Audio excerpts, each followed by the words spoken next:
Oke. Nah, sekarang pemetaan konformal itu apa? Nah, ini definisi mudahnya ya. Pemetaan konformal adalah pemetaan yang mempertahankan besar dan arah sudut antara dua kurva.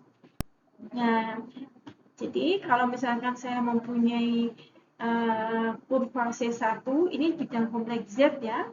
Ini adalah bidang kompleks Z, kurva C1 dan kurva C2. Kemudian kurva tadi berpotongan di titik Z0 ya. Nah, kalau di titik Z0 ini saya ukur sudut ya. Ukur sudut dari garis singgung kedua kurva tadi ya, yang pada titik Z0 tadi, garis singgung yang melewati Z0 tadi, terukur sebuah sudut ya, besaran sudut. Kemudian jika kurva ini saya petakan atau saya transformasikan ya, melalui sebuah fungsi transformasi ya, hasilnya ini jadi kurva C1 menjadi C1 aksen, C2 menjadi C2 aksen. Nah, jika kita mengukur sudut dengan cara yang sama ya, jika ternyata sudut di bidang kompleks Z dan sudut yang tercipta di bidang kompleks W tadi itu besar dan arahnya sama, maka dikatakan pemetaan kita adalah yang pemetaan konformal ya.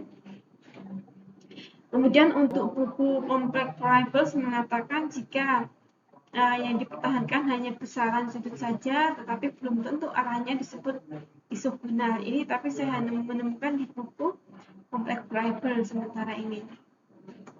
Nah, ini teorema yang mengatakan bahwa jika satu fungsi itu analitis, ingat ya, fungsi yang analitis dan ya, turunan fungsi tadi tidak sama dengan 0 dalam suatu area tertentu, misalkan kita katakan saja area R di sini ya.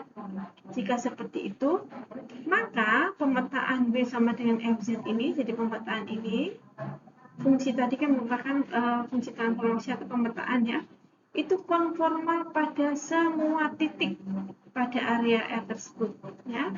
Jadi kita bisa definisikan fungsi ini analitik ya pada suatu area. Nah, maka pada area tadi fungsi tadi pasti akan merupakan pemetaan konformal ya, di semua titiknya pada area tersebut.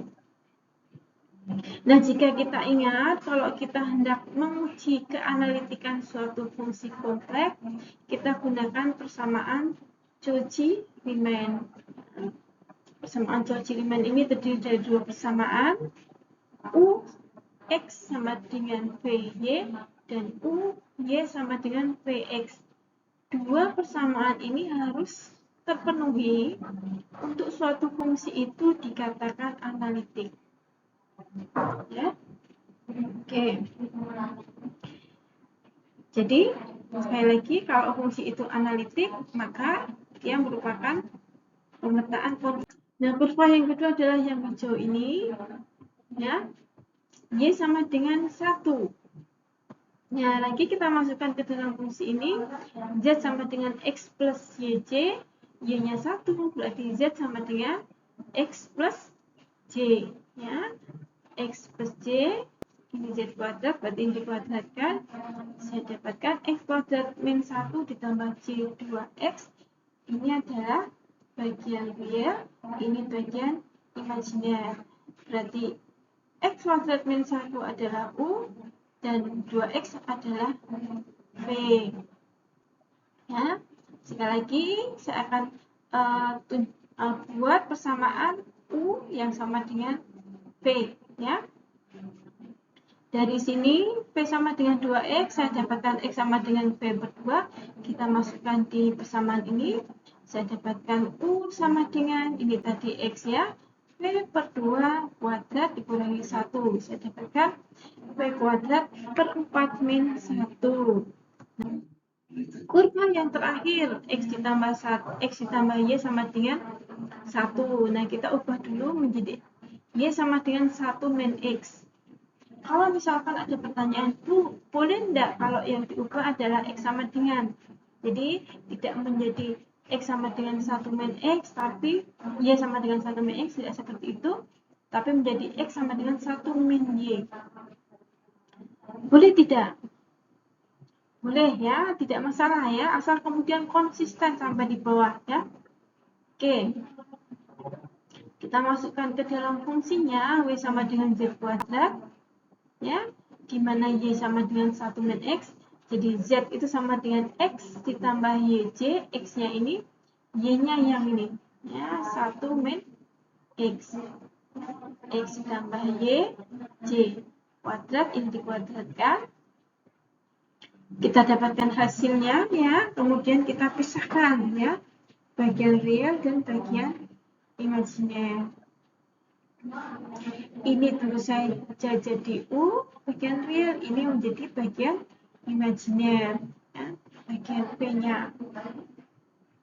Oke, sekali lagi kita akan mengubah atau membuat persamaan V sama dengan U atau U sama dengan V, yang mana silahkan ya. Seperti kalau kita membuat fungsi di koordinat real juga, kita bisa membuat Y sama dengan X, bisa juga X sama dengan Y. Oke, di sini saya buat V sama dengan ya.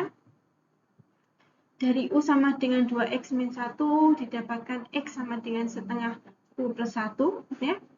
Kemudian V-nya ini di sini ya. V sama dengan 2X min X kuadrat. Nah, tinggal kita masukkan nilai X ini ke dalam persamaan ini. Ya, ini X kuadrat. Nah, didapatkan setelah itu ya, didapatkan sama dengan setengah 1 min U kuadrat. Nah, ini adalah kurva yang biru ini. Nah, soal tadi penyelesaiannya adalah ini.